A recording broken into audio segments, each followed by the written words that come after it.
Los Angeles, California, July 24, 1973, 9:17 p.m.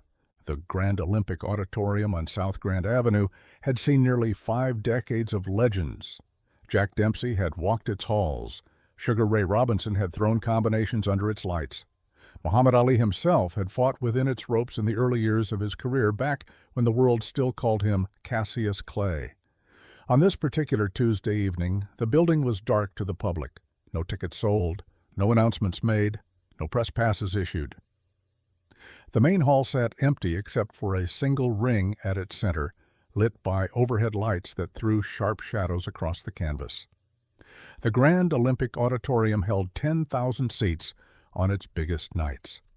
That evening, fewer than 300 of them were occupied. Trainers, associates, a handful of people from the entertainment world who had been let in through a side entrance and asked, without ambiguity, not to speak about what they were about to see. They sat in silence around the ring, close enough to hear the canvas shift under a man's weight. 2 of those men were about to step through the ropes. The world had been watching both of them for years. 2 men who had each, in their own way, made the impossible look effortless. One had floated like a butterfly and stung like a bee in front of millions. The other had moved so fast the cameras struggled to capture him. Their names alone were enough to silence a room. And yet, on this Tuesday night, both of those names were inside the same building, behind closed doors, under those overhead lights, away from every camera, every journalist, every crowd. What happened that night was never meant to be a story, but some moments refused to stay buried. To understand what unfolded inside that ring, you first have to understand what each man represented to the world in 1973. Muhammad Ali was not simply a boxer. He was a force of nature wrapped in human skin. By the summer of 1973, he had already lived several lifetimes' worth of history. He had been stripped of his title for refusing military induction. He had fought his way back from exile. He had survived Joe Frazier. He had rebuilt himself, round by round, comeback by comeback, into something the sport had never quite seen before. A heavyweight who moved like a welterweight, who talked like a philosopher, who fought like he was conducting a symphony. Ali stood 6 feet 3 inches tall and weighed over 200 pounds. His reach was extraordinary.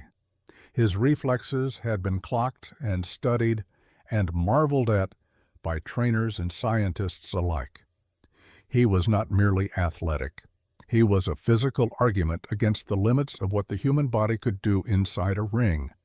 The way he slipped punches, the way he rolled his shoulders, the way he made world-class fighters look slow and confused. These were not accidents. They were the result of thousands of hours of work and a natural gift that appeared perhaps once in a generation. But Ali was also, by 1973, something more than a fighter.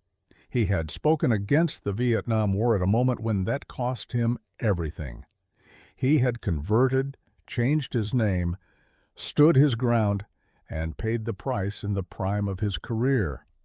To the people who admired him, and there were hundreds of millions of them across the world, Muhammad Ali was proof that a man could lose everything and still refuse to be broken. And then there was Bruce Lee. In July of 1973, Enter the Dragon had just been released. The film was reverberating through cinemas from Los Angeles to Hong Kong, from London to Lagos. Audiences were walking out of theaters in stunned silence, trying to process what their eyes had just witnessed. Bruce Lee moved on screen in a way that seemed to violate physics, not the slow-motion choreography of most martial arts films, but real velocity captured on celluloid, a human being performing actions that the brain insisted were impossible. But Bruce Lee was not simply a film star, any more than Ali was simply a boxer. He was a philosopher and a teacher who had spent years dismantling the walls between martial arts disciplines to create Jeet Kune Do. not a style but an approach, a living method of fighting that adapted to reality rather than demanding reality adapt to it.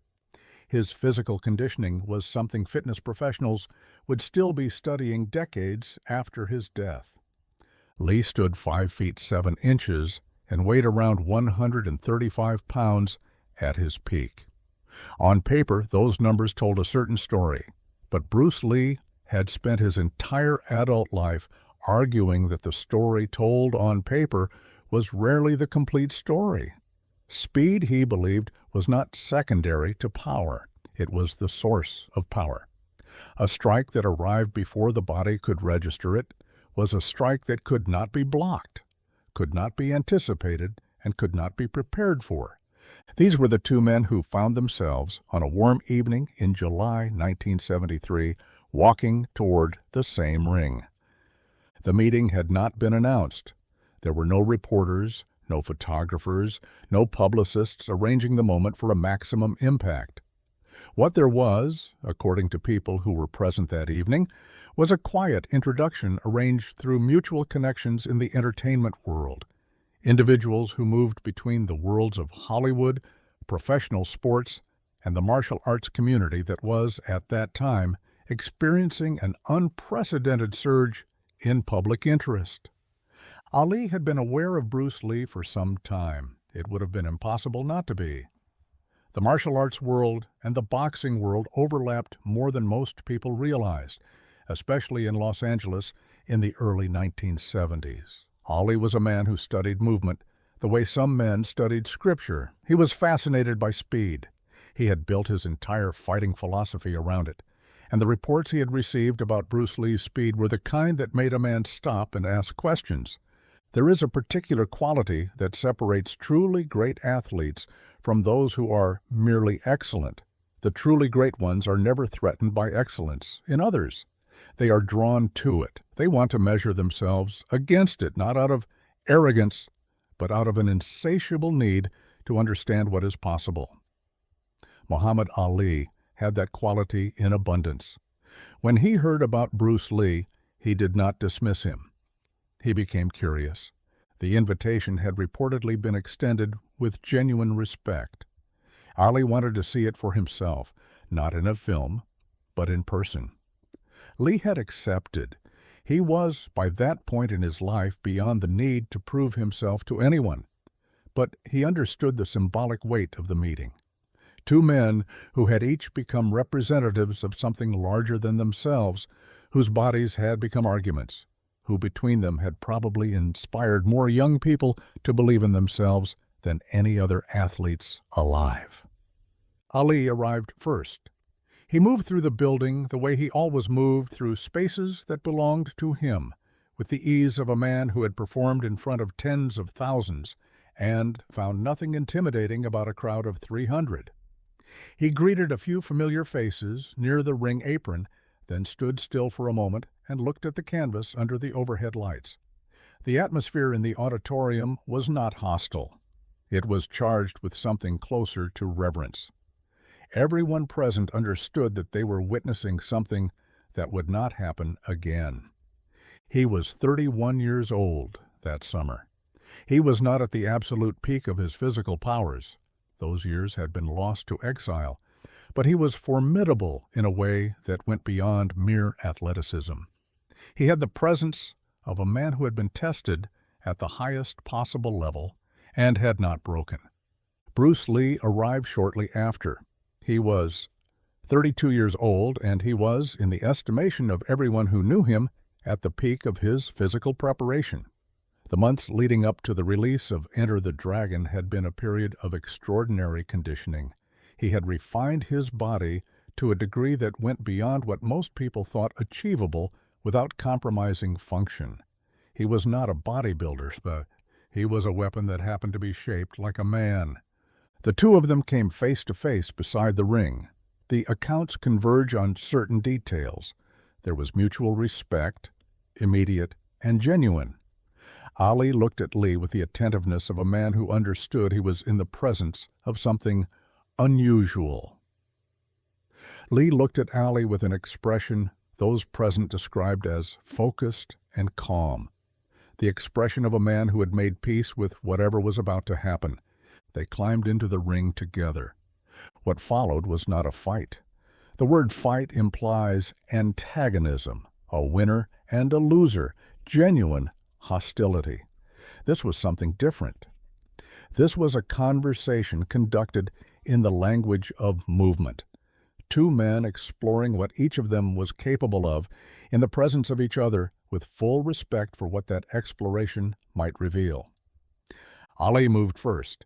He circled the way he always circled, light on his feet for a man of his size, his weight transferring from one foot to the other with a rhythm that was almost musical.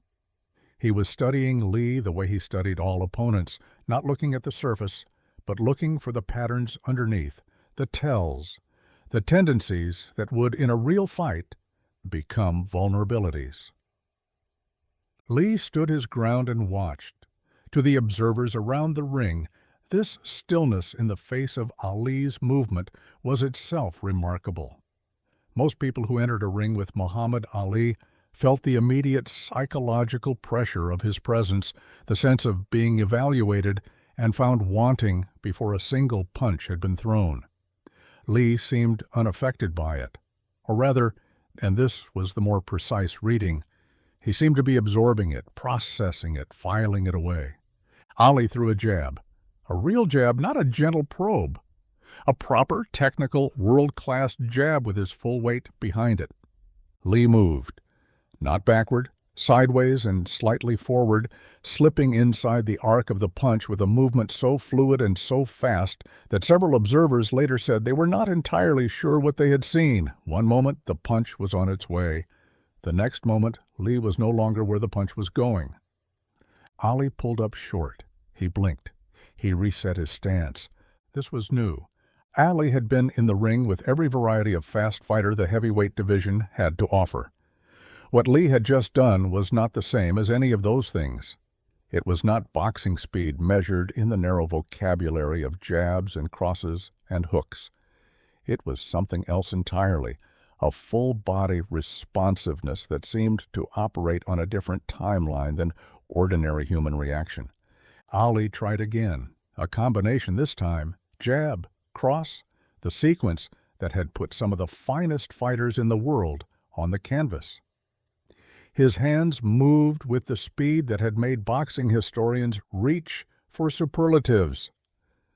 Lee deflected the jab with a precise, minimal movement of his forearm, not the dramatic parry of classical martial arts, but something almost invisible, a small redirection that changed the angle of the punch without requiring him to move his feet.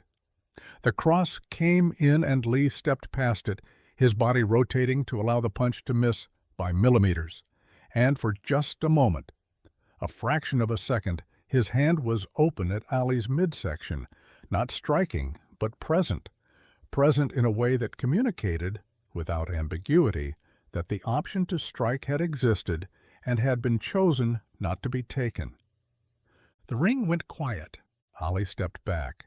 He looked at Lee with an expression that those present would later struggle to describe. Not embarrassment. Ali was too secure in himself for embarrassment. Not anger. Something closer to the expression of a man who has just solved a puzzle he had not known he was working on. Again, Ali said. He was not asking for another round. He was asking for more information. He wanted to understand what had just happened, to measure it, to account for it in the framework of everything he knew about speed and fighting and the geometry of human bodies in conflict. They circled again. This time the tempo was different. Ali was not simply probing. He was investing himself more fully, bringing more of his considerable intelligence to bear, adapting in real time the way only the very best fighters can adapt. He feinted. He changed his rhythm. He used his size to create angles and then abandoned those angles when he sensed Lee adjusting. What followed was several minutes of movement those present described as unlike anything they had seen before or since. Ali at his best was already a kind of physical poetry, the combinations, the footwork, the head movement. But Lee introduced a different grammar into the exchange, Shorter distances, different timing, strikes from angles that boxing had no formal category for, because what Lee did had been designed to operate in the spaces between boxing's assumptions. Ali landed nothing clean. This was itself a statement. The failure was not of effort or skill. It was structural. Lee's defensive framework was not built on the same principles as a boxer's, and Ali was encountering, perhaps for the first time in his life, an opponent whose movement did not follow the rules he had spent a lifetime learning to exploit. Then Ali stopped moving. He planted his feet. He dropped his hands slightly, not all the way, but enough to be a signal. I am going to let you do what you do. I want to see it. He looked at Lee directly. "Hit me," he said. The words landed in the silence of the room like stones dropped into still water. There are moments that seem in retrospect to have been inevitable.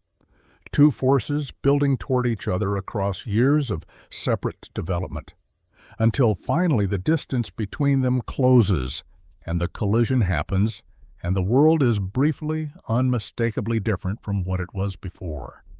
This was one of those moments. Lee looked at Ali for a long second. The observers around the ring held their breath without quite realizing they were doing it. Whatever this had been before, a meeting, an exchange, a mutual exploration, it was something else now. It was a question being asked at the highest possible level by the most qualified asker in the world, of the only man alive who could answer it properly. Lee moved. He did not wind up. He did not telegraph. There was no gathering of energy, no visible preparation, no moment in which an observer could have said, "There, that is when it began." One moment he was still. The next moment his body had done something that the eye could barely parse. The first movement was a low feint, barely perceptible, a slight drop of his center of gravity that drew Ali's attention downward for a fraction of a second. Ali's guard shifted. It was not a large shift, not the kind of mistake that a lesser fighter would make, but it was a shift, and Lee had already read it before it happened. The right hand came next, a straight punch delivered not with a boxer's hip rotation, but with the full body alignment of a man who had spent 20 years understanding how to transfer force through a human body. It arrived at Ali's midsection, controlled, deliberate, communicating impact without causing harm. Ali's hands came down to intercept it. They arrived a fraction too late. But Lee was not finished.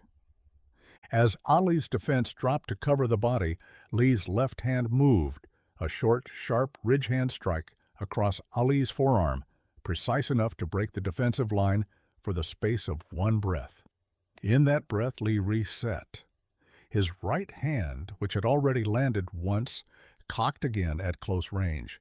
The second strike arrived at Ali's chest, controlled but undeniable, before Ali had completed the adjustment his body was trying to make. Ali took a step back. He looked down at his chest, then at his arm, then at the man standing 3 feet in front of him who had just done something that, by the logic of Ali's entire fighting life, should not have been possible. The room was completely silent. Then Muhammad Ali began to laugh. It was not the laugh of a man who had been embarrassed or diminished. It was the laugh of a man who had just witnessed something he had not known was possible, and who was generous enough in his spirit to be delighted by it rather than threatened. It was the laugh of a man who understood better than almost anyone on earth what it took to do what Bruce Lee had just done, and who was big enough to acknowledge it without qualification. He shook his head slowly. He looked around at the observers, at the expressions of people who had just seen something they would spend the rest of their lives trying to describe accurately. "Man," he said. He did not finish the sentence. He did not need to. They sat together afterward. The details of their conversation have been shared in fragments by those who were present, incomplete accounts filtered through memory and time. But the texture of the exchange is consistent across those accounts. Two men who had transcended their respective disciplines sitting together and speaking with the frankness that is only possible between equals. Ali asked about the strikes, the mechanics, how the deception worked, how a man learned to hide the beginning of a movement from an observer who was specifically watching for it. He asked with the intellectual curiosity of a man who had spent his life asking the same questions about boxing and was genuinely fascinated to discover that completely different answers existed in a different tradition. Lee answered seriously. He explained what he had done and why it worked in the direct technical language of a man who had thought carefully about every aspect of what he practiced. He talked about distance, about how the conventional boxing defense was built for conventional boxing distances, and how those distances were assumptions that could be violated. He talked about the relationship between speed and force, about how a smaller man could generate power exceeding his physical mass if the mechanics were correct. Ali listened. He had the quality, rare in people of enormous talent, of being able to genuinely receive information from someone else, to set aside his own expertise long enough to hear something new. They talked about other things too, about what it meant to carry the weight of representation, to be the person that millions needed you to be, to exist simultaneously as a private individual and a public symbol. Ali had navigated that complexity for more than a decade. Lee had been navigating it for less time, but with equal intensity. They were both men who had been made into something larger than themselves, and who had found ways to live inside that transformation without losing what was essential. Before they parted, Ali looked at Lee with an expression those present described as something between admiration and amusement. "You're faster than I am," he said. It was not a concession. It was an observation delivered with the confidence of a man who could acknowledge a fact without being diminished by it. Lee considered this. "In this distance," he said, indicating with a slight movement the short range at which their exchange had taken place, "yes, your distance is different. Your power at your distance is something I have never encountered." Ali nodded. "Different worlds," he said. "Same search," Lee replied. Bruce Lee died 3 weeks later on July 20th, 1973. He was 32 years old. A cerebral edema, possibly triggered by an allergic reaction to medication. In the apartment of a colleague in Hong Kong, he had been preparing for his next film. He was at the peak of his creative powers. The world had barely begun to understand what he was. When Muhammad Ali heard the news, he was in his own training camp, preparing for his next fight. People who were with him that day said he went quiet in a way that was unusual for him, and that the quietness lasted a long time. The story of that evening, the private ring, the exchange of strikes, the conversation afterward, was not something that either man spoke about publicly. It existed in the accounts of the small number of people who had been present, passed along carefully, not as certainties but as memories, subject to the inevitable distortions of time and emotion. But the memory persisted. It persisted because what had happened in that ring was not about winning or losing, not about proving which discipline was superior. It was about two human beings who had each devoted their lives to the same fundamental question: what is possible, and how do you find the edge of it, meeting each other at the highest point of their respective explorations, and recognizing in each other the same essential spirit. Muhammad Ali went on to fight for years. He won great fights and lost great fights, and carried himself through all of it with a dignity that deepened as the years passed. He became not just the greatest boxer who ever lived, but one of the most significant human beings of the 20th century. Bruce Lee became, in death, something that perhaps not even he could have anticipated in life. Not just a martial artist or a film star, but an idea, a philosophy, a permission given to millions of people in every corner of the world to believe that the limitations placed on them by circumstance or expectation were not fixed, that the possible was more expansive than they had been told. What those two men left behind was not the record of a private meeting in a boxing ring. What they left behind was a question. The same question that both of them had spent their lives asking, the question that neither of them ever fully stopped asking. What are you capable of? The question is still open.